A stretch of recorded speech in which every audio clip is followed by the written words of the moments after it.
Hello everyone, this is Captain Yasmin Malik and I'm an OET trainer. I welcome you all on behalf of Seabird Education, and today I'll be discussing the writing format that is for the nurses, because this is the most difficult task which usually students think, but I definitely let you know that after this video you will not feel like this. So let's start with the writing format. This is the writing format, what I have written for you guys. We'll go step by step that what exactly is you have to write. The first thing is the name you have to write, and then is the designation, because most of the students, they are doing the mistake that they are writing the designation in the first line and then they are writing the name of the person. So the name should come in the first and then the designation. Then comes with the organization name, or it can be a hospital name, because you have to write the organization name and the hospital name, because to whom you are, basically you have to write the letter where you want to send this letter, right? And then you can write the address. After that you have to leave a line, and then you have to write a date. You can follow this pattern also, what I have already written, that is the 18th November 2016. Please do not write like this. If you are writing like this, it's totally wrong. As you can see that how I can predict that what exactly it is. It can be 1916 or it can be 2016. So it's better you should write like this and put a 0 here as well. And now comes with the next thing, that is the dear. You can just have to use the salutation, that is the name of the person, or here you have to write the family name only, because you are addressing the person. You have already mentioned the name over here, so no need to write the name here. Just use the last name of the person. Or if you're writing a letter to a health professional, it's better you just write dear nurse or dear doctor or dear dietitian or dear physiotherapist. It's up to you. It's better if you are going to write, even you can mention that one also, like dear community health nurse. So that will be more appropriate rather than using her name, because you have already mentioned the name here.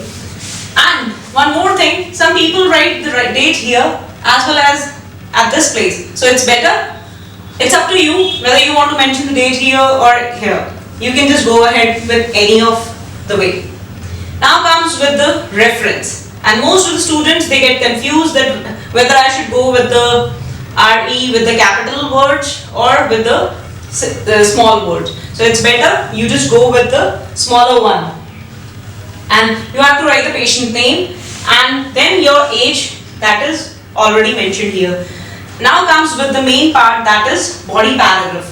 Here you have to introduce the patient with the information, what exactly the age or maybe the marital status or sometimes the job as well.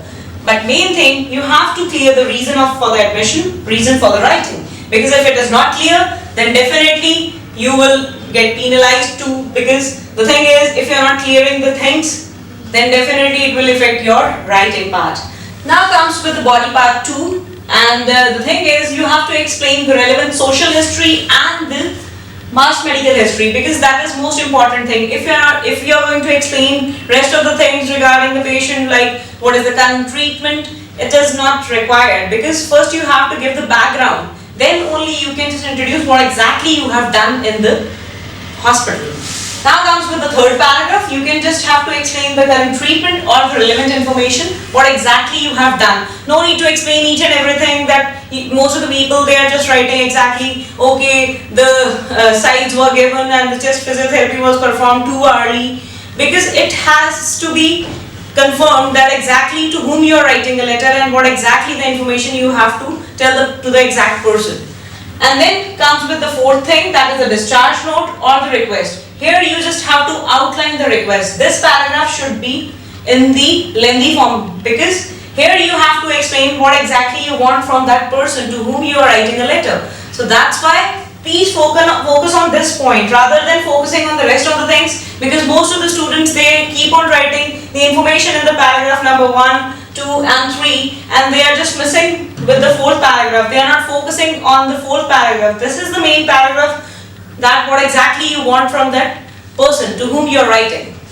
Now comes with the body paragraph 5. You have to write the reference for the future contact, because it's very much important. Whether if a person is facing any problem, then definitely they can contact you. and then you have to leave a line, then you can write yours sincerely. Leave a line and print your name, position and address, because most of the students, they are not leaving the line here and they are just writing the name, and sometimes they are just writing the position. So keep this format in your mind, that exactly you have to write the name first and then position and then address. So this is the exactly format. I know that it cannot be explained in 4 or 5 minutes, but this is just a brush up that you should be aware of the exact format, what you have to write in your letters. And most importantly, please read the task first and then go through the case notes, because that is most important. Because if you are going to read the case notes first and then you are reading the task, what exactly you have to do, then definitely you will not come to know that exactly to whom you are writing letter and what information you have to omit and what information you have to emphasize. So please keep this thing in your mind and keep practicing. And one most important thing, please write the letter in simple and precise form rather than explaining it too much. And please, most importantly, try to be in the limit, that is in the word limit, that is 180 to 200 words. That is the most important thing you have to keep into your mind, because most of the students are seabird also. They have tried their best, they are very good in English, they are having really good vocabulary, but if you have a really good command on English, I can understand that. But the thing is, if you are going to exceed the word limit, you will definitely not clear the exam, because the thing is, they have already given you the bars that you have to be in the limit. But if you are exceeding that limit, you will not clear the OET. So please keep this thing in your mind and keep following this information. Thanks a lot. See you in the next video.